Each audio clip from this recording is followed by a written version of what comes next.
Students, we would be discussing this question and its solution.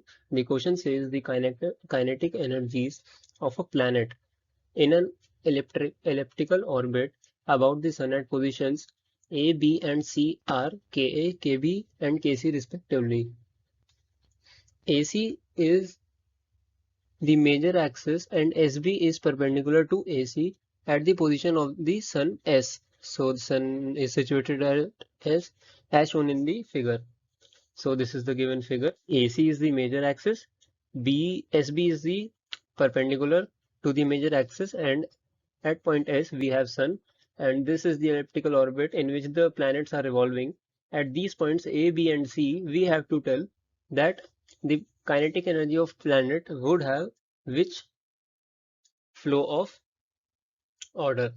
So first is Ka is less than Kb is less than Kc. Second is Kb is greater than Ka and it is greater than Kc.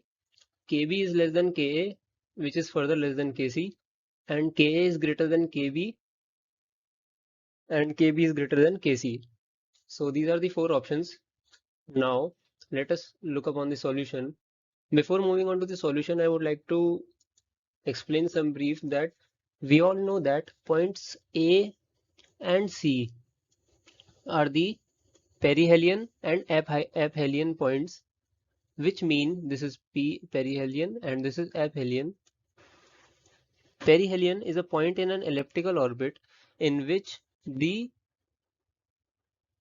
we can say planet is most nearest to the sun, and in case of aphelion, the planet is farthest from the sun.